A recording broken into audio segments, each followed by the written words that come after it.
Real Madrid have moved an inch closer of winning their 36th La Liga title this season following a 1-0 win against Real Sociedad on Friday night.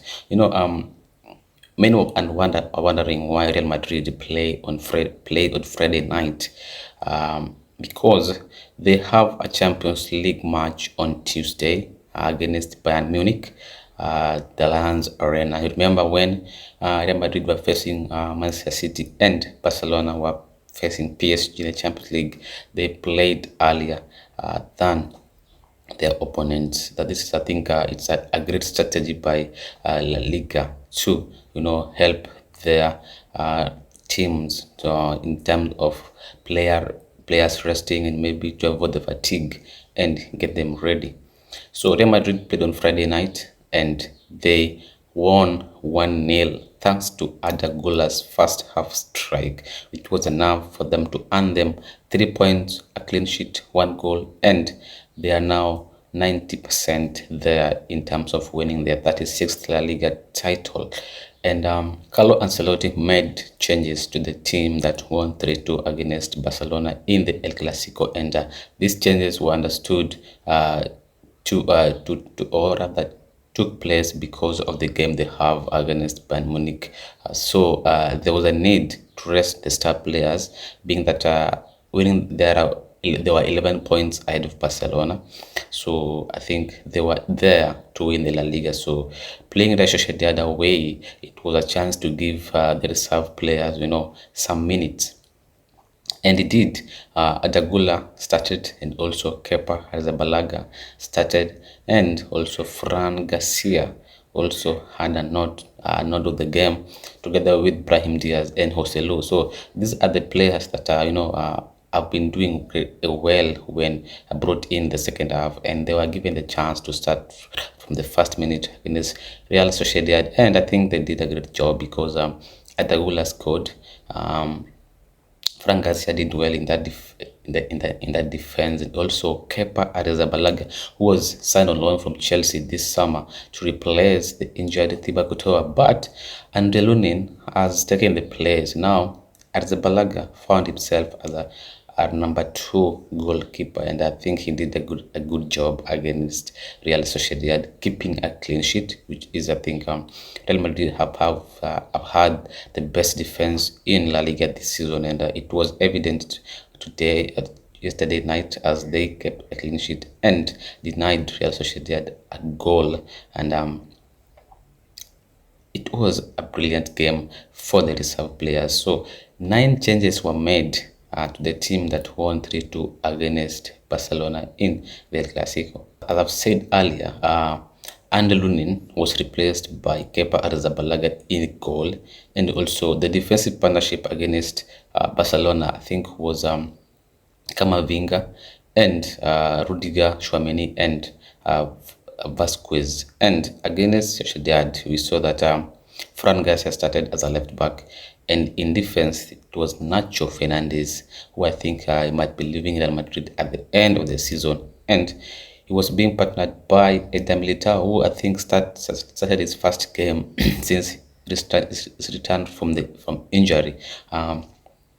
He's been I think Ancelotti has done a good job to transit him into the team slowly by slowly, because you can't rush a player who just come from an injury. This is where most coaches or most managers always fail with their players who just come from an injury. You come from the injury, for example, the ACL injury, and straight you run the first 11. They got injured again, and I think this is evident with Manchester United this season. With Alessandro Martinez, he's been injured, he comes back straight in the squad, then he gets injured the following game. So I think Ancelotti has done a good job to protect his players, and also Eder Militao, who I think started his first game after coming in the last 3 weeks. So he was partnered with Nacho Fernandez, and also Dani Carvajal started as a right back. In midfield, where Modric started as well, but Dani Ceballos also started, with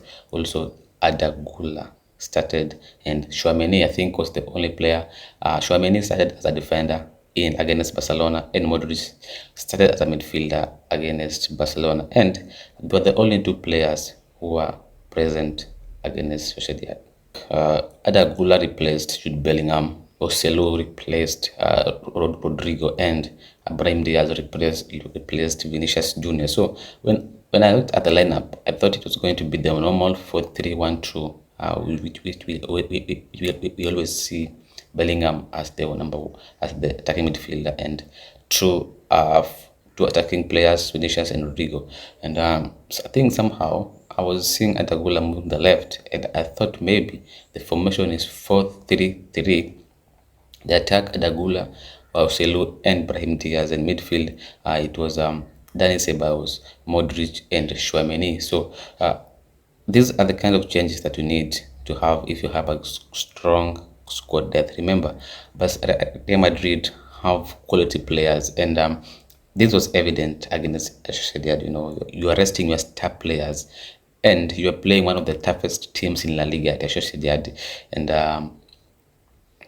you managed to win 1-0, and with a clean sheet as well. So I think Real Madrid have a strong squad compared to their rivals, that is Barcelona, whom I think 2-3 injuries and they're done, which is evident this season. Gavi was injured, Pedri was injured in some games, Frankie de Jong missed most of the games, so also the Ter Stegen missed some of the games, and their miss were notified, or rather were evident in games because there were holes left in their places. But Real Madrid, Thibaut Courtois was injured, but I don't think they miss him so much because Lunin have done a great job in that sector.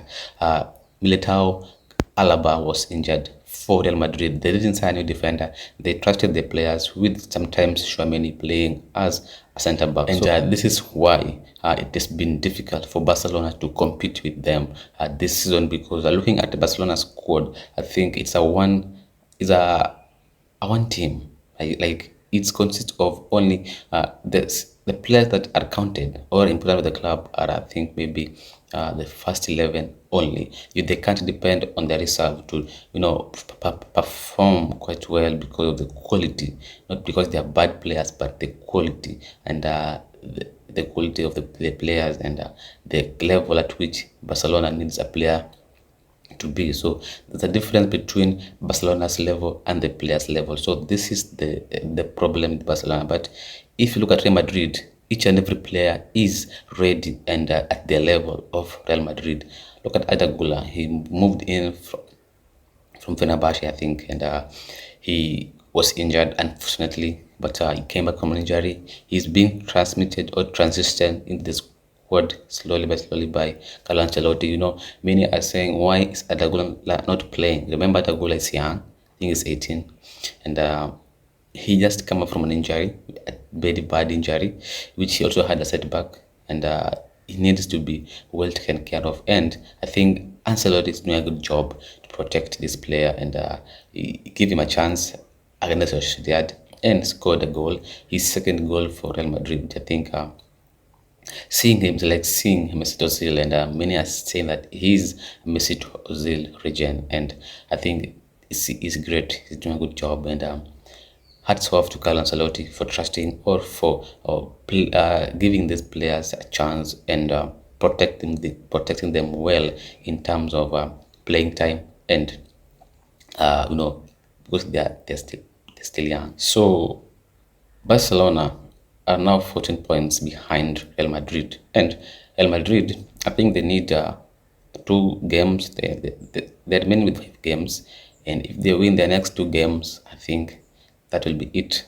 If you say Barcelona win their next 3 games and Real Madrid win their next 2 games, I think Real Madrid will be champions officially with 3 games to spare. So Barcelona are playing Valencia on Monday, and if they lose that match, Real Madrid only need 1 game to win to be officially the La Liga winners. We wait for that, but at the moment they are 14 points behind Real Madrid with 70, and Real Madrid have 84 points. On the other hand, Sociedad are sixth with 51 points, and they were disappointed not to win against Real Madrid's reserve team because they were hoping they are in fight to qualify for the UEFA Champions League next season, and they are 10 points below the fourth place. I think it is Atletico Madrid, and that they need to they need to work hard if they are to play in Europe next season. Maybe I think they can qualify to play for UEFA Europa League next season, but because at the Champions League, I think it's tough for them at the moment because I think the top four will be Real Madrid, Barcelona, Girona, and Atletico de Madrid. So as I said, they played well. They had most of the possession. They had 56, with Real Madrid having 44. But both two teams had 3 shots each, with Real Madrid having 1 goal, which was scored by Arda Guler. Real Madrid have a great, rather important game that follows on Tuesday, and it is the Champions League semi-final. Remember, they eliminated Manchester City through penalty shootout at the Etihad Stadium, and it was their first win at the Etihad Stadium.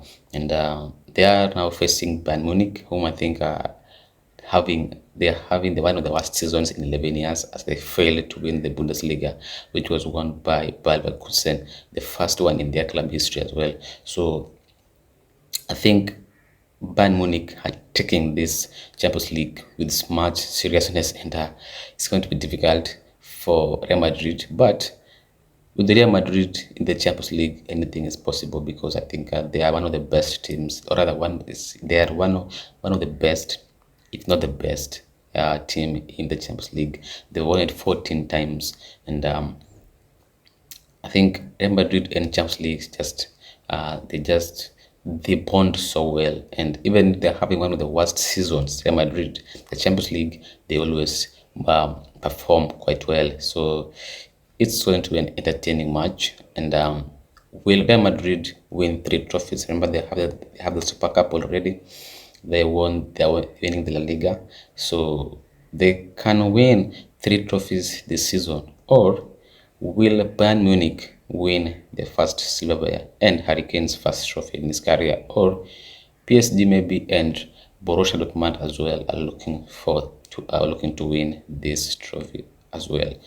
We will upload a video next week to discuss the Champions League games. At the moment, let me say thanks for your time. Like, subscribe, and share.